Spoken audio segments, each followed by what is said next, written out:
When my husband accompanies his childhood sweetheart to the vet to treat her pet fish, my son accidentally spills his drink on her. My husband watches as his childhood sweetheart's eyes redden. Then, he slaps my son hard and throws a stack of cash at him. This is your chance to make up for your mistakes. Buy Wendy a dress, make sure it's white. My son dries his tears while holding on to the money. He roams the streets, searching for a white dress in the middle of the night. When he finally finds one, he ends up getting beaten to death by some drunk hooligans. Even in death, he clutches the bloodied skirt tightly. I burst into tears of despair as I hold onto his body and call my husband over a dozen times. However, he's too busy with his childhood sweetheart's fish. He blocks my number. When he finally calls me back, he sounds icy and angry. Wendy is still waiting for that dress. Where has the little brat gone to? Can't he even handle such a simple task? I had just finished handling my son Zane Graham's funeral arrangements when the number I had dialed dozens of times without an answer finally called back. My husband, Lewis Graham, said irritably, "Where's Zane? That idiot can't even handle something as simple as buying a darn dress." A wave of absurd despair surged inside me. I muttered, "He's dead." There was a rare pause on the other end before the mocking tone came crashing down. "Nora Harrison, what's gotten into you? You're really saying all sorts of nonsense now, huh? Why don't you go ahead and say you're dead too?" Enough with the nonsense. Did he get the dress or not? Make him deliver it himself as an apology. Before I could respond, the line went dead. I stared blankly at the small box beside me. I picked up the bloodstained dress from the floor and hailed a cab to Lewis's office. His employees whispered when they saw me. I overheard someone mention how pathetic it must be for a wife to end up like me. I sneered and pushed open the door to Lewis's office. The couple, who had been tangled up together in the room, quickly separated. Lewis pretended to straighten his clothes nonchalantly. "Where's Zane? I told you to have him bring it himself." I glared at his shameless face and threw the dress in my hand straight at him.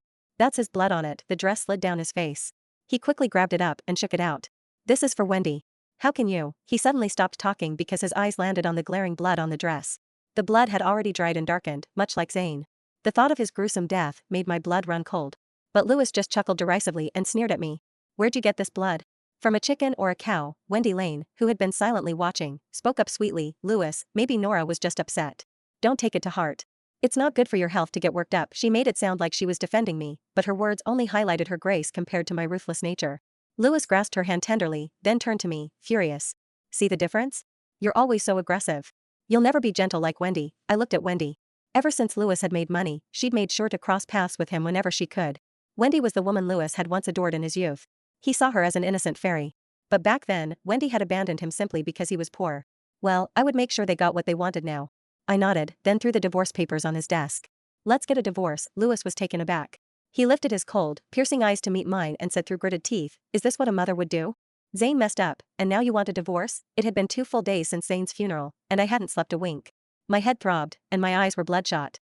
I glanced at the goldfish on the table. Lewis noticed my gaze and sneered. "Wendy's a caring person. Someone like you wouldn't understand."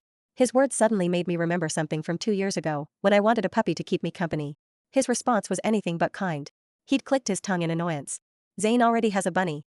Why do you need a dog? It has too much hair. It's too much trouble." Having a dog was too much trouble, but keeping a fish was called caring.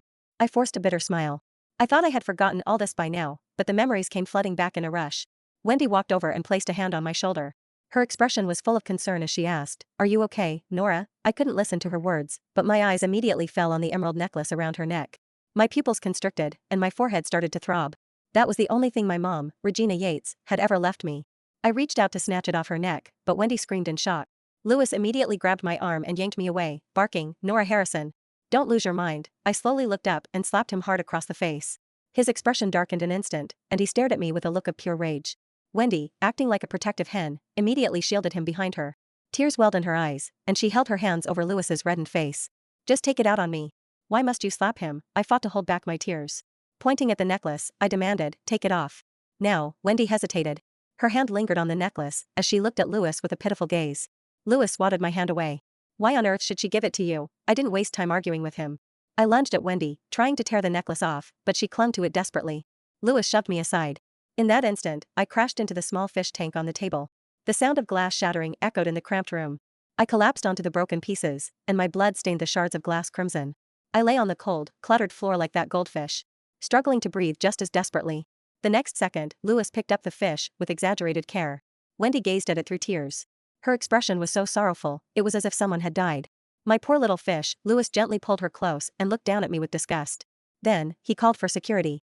Lying among the glass shards, I didn't even feel the pain. Instead, I let out a manic laugh. I struggled to get up. Like a vengeful spirit, I sank my teeth into Wendy's hand. She let out a shriek.